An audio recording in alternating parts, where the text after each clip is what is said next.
Some creatures in the Zelda universe have been around for ages, playing a gigantic role in the history of the whole world. However, while we know a lot about them, we don't know everything. To an extent, they're still shrouded in mystery, even though their history is well recorded. A good example of this is the aquatic race known as the Zoras. So today we will finally take a look at them and try to get all the answers. Where do they come from? What kind of creatures are they? And what can they do? Well, let's find out. Hey, Dr.Wily here.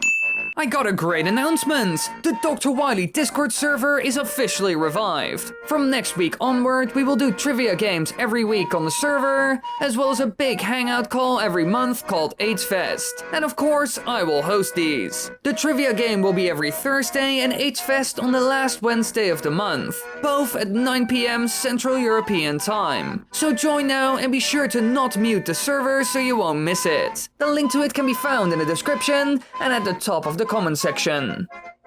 Now, the marvelous Zora tribe has been a friend of the Hyrule Kingdom in almost every game, always being seen in their own Zora's domain. They are a humanoid fish race that is found in almost all bodies of water found in the world, living both on land and in the rivers and lakes. They come in many shapes and sizes, but some things never change, like their fins, overall shape, and build. Now, most of us know them from games like Ocarina of Time and the most recent title, Breath of the Wild, where they are an advanced civilization that could rival all others in the world. However, where did it all start? We've seen them ever since the very first title in the franchise, but here nothing was explained. So in order to find out about their origins, we will look at the very first game of the oh-so-confusing Zelda timeline. And that title is Skyward Sword. Now, in this game we come across a bunch of other creatures that are quite different from anything seen in the world later on. And there's one type that could be related to the Zora. Well, some people say this at least. And the designers themselves even thought about it during the making of the game. The creature I'm talking about is the Perella, which seemed to be a mix of a seahorse and a jellyfish, being found in the waters of Lake Floria. Overall, they're really good swimmers, but are pretty strange, because they seem to lack fins,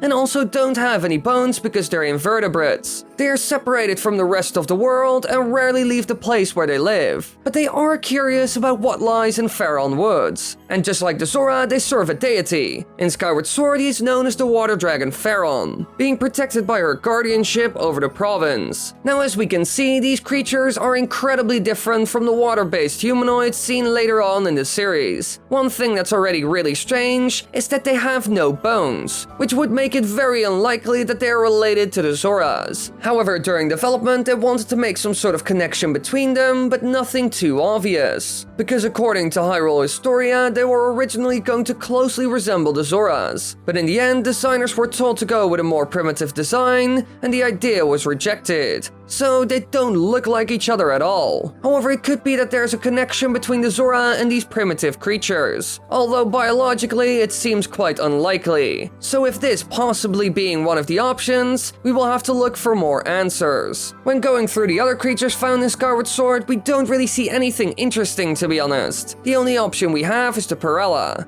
So we will look at something else that's a bit strange but might be viable. Now, in real life, we've all heard of mermaids, humanoid creatures that rule the seas, supposedly, since we aren't sure if they really exist. But hey, the National Oceanic and Atmospheric Administration estimates that as much as 95% of the world's oceans and 99% of the ocean floor are unexplored, mostly because this would be really difficult, time-consuming, and ridiculously expensive. That's why we haven't done it yet. So maybe mermaids exist? Who knows? We can't be certain yet, at least. However, what I want to talk about is a little real-life theory about these creatures that could help us here. I'm talking about the sort of famous aquatic ape theory, which tries to explain mermaids and how it fits with the human race. It's basically a collection of ideas proposing that modern humans were more suited for aquatic life than other great apes, and they use this to prove that mermaids are possible. because maybe some humans remained on land and others started to move into the ocean over time. Now there are a bunch of arguments for this theory. For example, babies know how to swim from birth, which is not seen in any other apes. Although apes can swim when you teach them, but it doesn't come naturally. Having earwax which keeps water out, being able to hold our breath underwater for a really long time, and more. All these points seem to be quite solid arguments, since it does hint towards humans being more water-based than you would imagine. However, the scientific world does view this theory as pseudoscience, so take all of this with a big grain of salt, although those points I just made are true. It's just that the theory as a whole is questionable. Which it is to an extent, but personally I would say that calling the whole thing pseudoscience is a bit over the top. However, after telling you about all this fancy smanchy science stuff,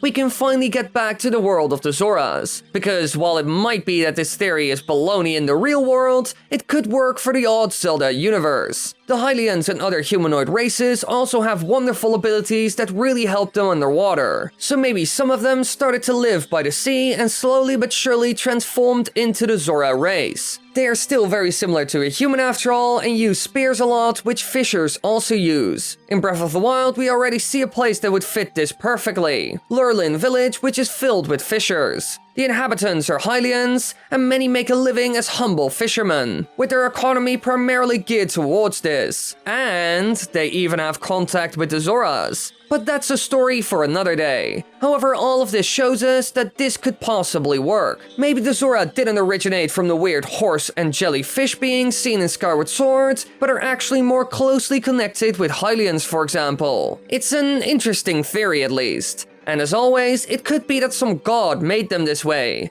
The Kokiri also turn into Koroks because of the Great Deku Tree deity after all. However, now that we have an idea where they came from, we can start to figure out what kind of creature they are. Since they are humanoid and also sea creatures, they are most likely mammals of sorts. Well, it seems logical at least. They are called aquatic mammals, and examples of this in real life are seals, whales, and polar bears. And they rely on the ocean and other marine ecosystems for their existence. And as you can imagine, this gives the Zoras some interesting powers to make life in water as well as land possible. One of those things that really helps them in water is their fins, flipper-like feet, and the webbing between their fingers. This of course helps with swimming, just like some of those things do for us. Just look at your fingers, and you will see a little bit of webbing as well, at the very bottom. But of course, we are not on the same level as Zoras. The webbing between their fingers and toes is a lot bigger. This, along with their extremely flexible spines, which allows them to use their webbing, fins, and flippers to its full potential, makes them extremely fast creatures in the water. And the great thing is, they still have legs and arms, as well as good enough dexterity for making tools and other things. I would say that Zora's domain is a great example of their craftsmanship. And of course, as they evolved in time, they would make more complex things. Just like humans, they most likely started off with simple stone tools and started to make better stuff in the years after. Being able to hunt and live in the sea, as well as having a good body for making things and living on the land. They're a perfect mix and most likely have advantages over races like the Hylians in most cases, since they can do everything they can but are way better in water. So that would explain why they are still around even though they have existed for an incredibly long time. But the fact that they can become incredibly old also really helps with this. Because there's one Zora in Breath of the Wild who calls himself young looking for being 130 years old. However, there's another thing about them that's a bit weird and doesn't fit with some things I mentioned before. Because they lay eggs which hatch into tadpole-like young.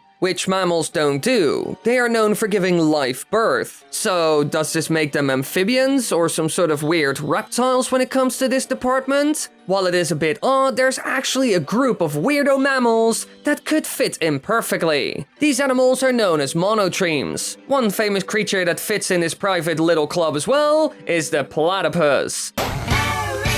These creatures also lay an egg, but it's a bit different compared to a chicken, for example. Because first of all, their eggs are soft, and when they are born they get milk from their mother. Still, this wouldn't perfectly fit with the tadpole-like babies of the Zora, but it's pretty close. Their look is just based on amphibians like frogs. Their young look incredibly similar to what the Zoras produce. But there's something else that I need to mention. In the upper right corner there are way more Zora-themed videos about their origin, how it could be linked to like Dorito in Breath of the Wild, and all kinds of other things. So go check them out after this video. Now let's continue. Now we finally get to our very last point. What kind of crazy things can these creatures do? Well, in Breath of the Wild, we see some especially weird things. The most insane one is their ability of being able to swim against the current and even up waterfalls. This shows how strong they are and how much power they can put into their swimming, especially for a creature this big. They're like sailfish when in the water. Just look at Sidon Go compared to this type of fish that is the fastest on our planet. This is most likely their best ability and makes them the most powerful water creature found in Hyrule. In a story for Breath of the Wild, we even hear of Zoras taking out the strongest of sea monsters, with Sidon helping the people of Lurlin, because the village was terrorized by a gigantic water octorok as big as a mountain that had swallowed many heroes. So the Zora Prince put it to an end.